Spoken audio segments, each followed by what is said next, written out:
Hi there and welcome back to my channel. This is Sean, the Honest Book Reviewer, with another book review. In this video we're discussing The Other People, written by CJ Tudor.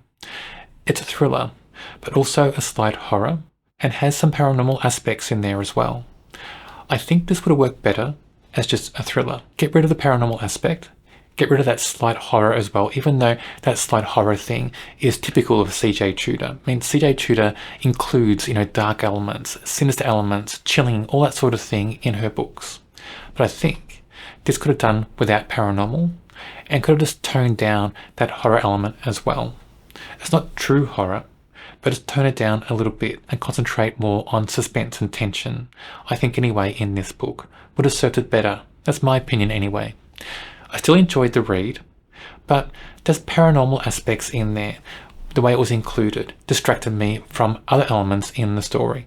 So for me, even though I like CJ Tudor, this, may not be the strongest book she's written. This is a book that's very hard to describe without giving away spoilers because twists and turns happen almost immediately. Sometimes you have books like that, and this is one of those books. And I do like when that happens, because those twists and turns and surprises are peppered right through the story. They're not held off until towards the end, they're not in a clump, they're peppered all through the book. And they're all through different storylines with different characters. So I enjoyed that in the story. Just had a good structure to it, a good plot structure for most of the book anyway. Now, I'll try my best to describe part of the book without giving away spoilers. So essentially, we have three main storylines in this book. First off, we have Gabe. And Gabe, I guess, is our main character. And in the past, so this book is also kind of like a cold case mystery, because a few years ago in the past, Gabe's daughter and Gabe's wife were murdered in their home. He wasn't there at the time. He was on the road, on a motorway. But the twist is, while he was on the motorway, when he was driving home, there was a strange car in front of him. And this strange car had all these bumper stickers that caught his eye in the first place. But then this young girl appeared in the back window of this strange car, and he was sure it was his daughter, and that young girl mouthed Daddy. He's told that his daughter and wife were murdered in their home when he wasn't there, but he's sure his daughter was somewhere else. That's the twist. And since that day, Gabe's been on the road. He sold his home, he bought like a motor home. He's been on the road, going up and down the motorway, trying to find his daughter, trying to find clues to where his daughter is, where that car is. He spent years doing it. And that's where we meet Gabe. That was very interesting in this book, that twist. It was a very good concept, I think, in a story like this. I've never seen a concept like that before. I can't remember one anyway. So I enjoyed that in the story. It was captivating. It was very engaging. It drew me into Gabe very much. And Gabe as a character, you can feel everything he feels. So he's written very well in the story as well. So I really enjoyed that storyline. Now we have other storylines in the book as well. One revolves around a waitress called Katie. Now Katie is a waitress at a cafe, one of the cafes in a service station that Gabe frequents. So remember, Gabe's driving up and down motorways and he pulls into service stations to eat, to refuel, all that sort of thing. And Katie often sees him. And the reason Katie stands out in this story is because she's like a permanent waitress. She keeps thinking about other people she works with and how they're students or just coming in for a short time. And she keeps thinking she's stuck there. She herself thinks that about herself. She's stuck there. So even though Katie feels like she's stuck there in this job, she's doing the right thing by her kids. She's doing what she wants to do. So that's a big thing about Katie. Katie has kind of this strong personality. She's got this drive. And she's doing everything she can to give her kids the protection and the life that she never had from her own parents. So Katie is a strong character. She's a strong female character.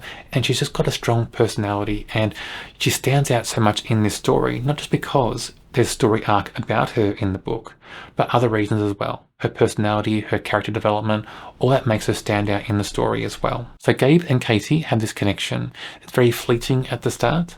They just cross paths here and there. But that connection does get stronger in the story. I'm not going to tell you how or why. It just gets stronger. The third main storyline is about Fran. And Fran is this woman who seems to be on the run from somebody or something. Or maybe a group of somebodies or somethings, we don't know. She's on the run. and she has a girl with her, and she refers to this girl as Alice, and she keeps saying Alice is her daughter. But is Alice really her daughter? That's the big question mark in this story. It's a question mark around both of them from the very first time you meet them. And her storyline is quite gripping and chilling as well, because you never know what she's running from. But it's something very powerful because it frightens her. There are moments where they feel safe for a short time. Some small thing happens, she spots something, and then they're on the run again. They just pack up a bag each and they're on the run. And Alice keeps walking around, this girl Alice, she's walking around all the time with this backpack full of pebbles.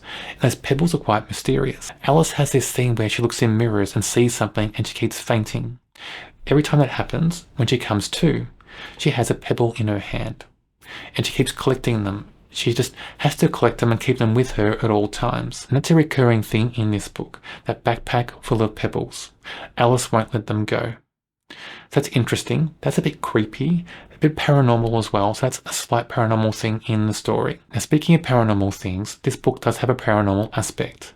Now, when it flips to that paranormal aspect, it dragged me out of the story because it's written differently. It's got a different tone and feel.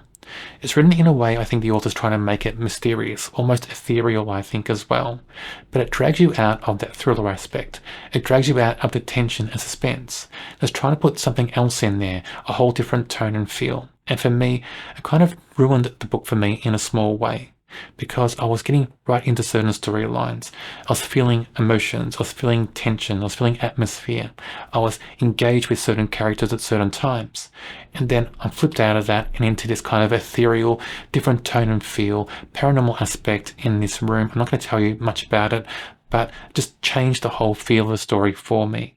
And they're very short little moments in the book when that happens.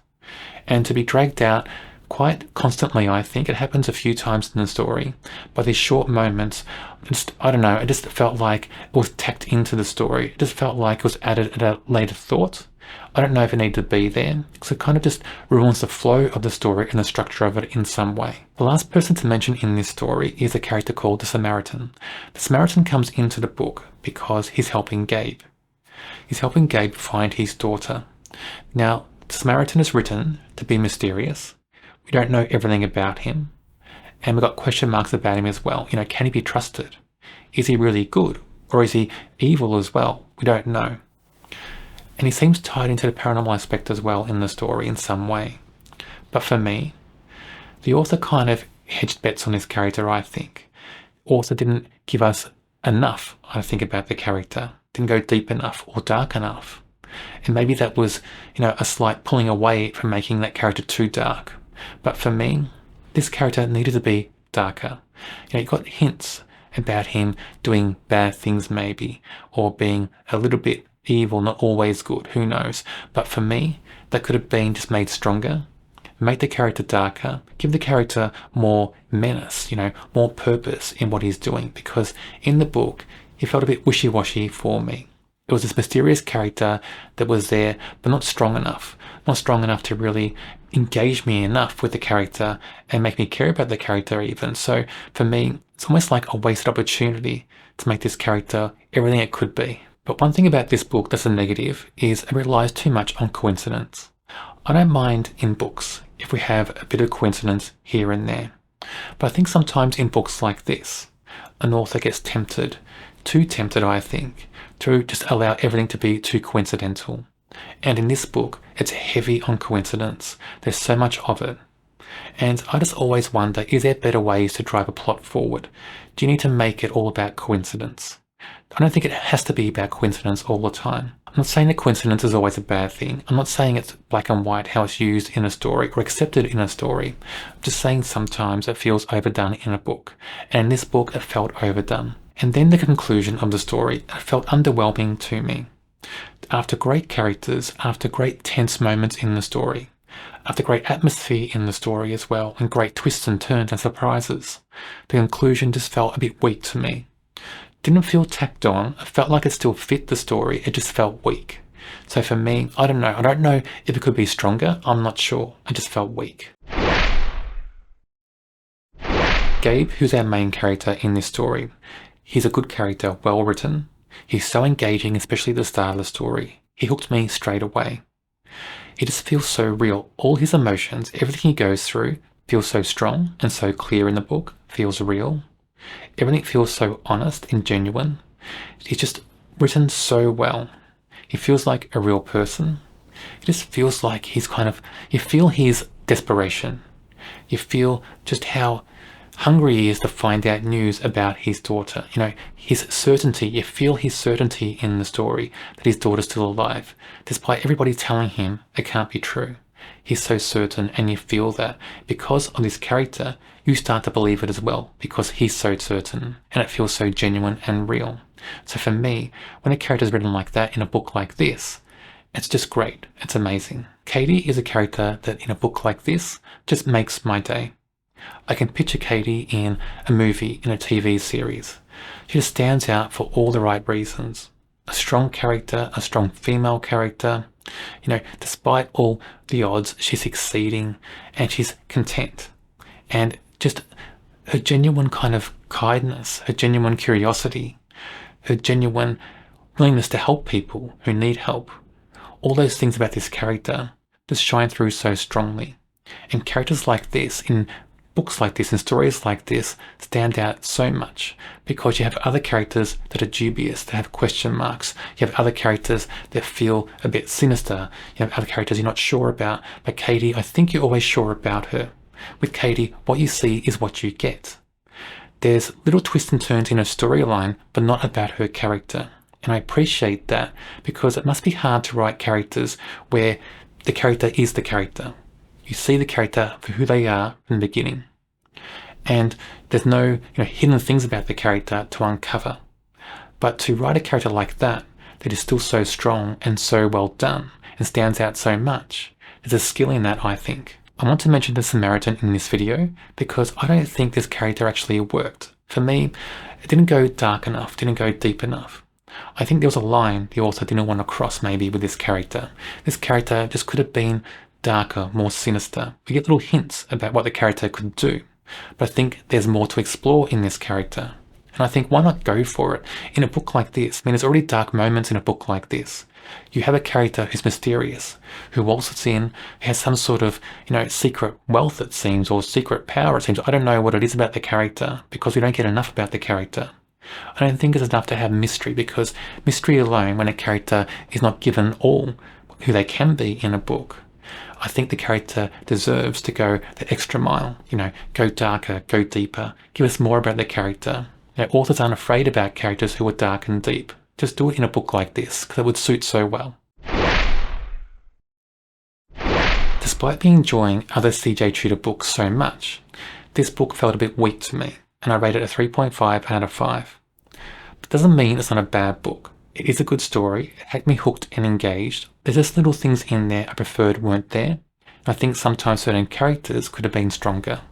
And I think towards the end, the conclusion felt a little bit off. Not tacked on, it felt like it fit the story, just a little bit weak in my view. On my channel, I review many thrillers. If you enjoy thrillers, check out my channel and subscribe. On the screen now is a link to another video for a book I'm sure you'll enjoy.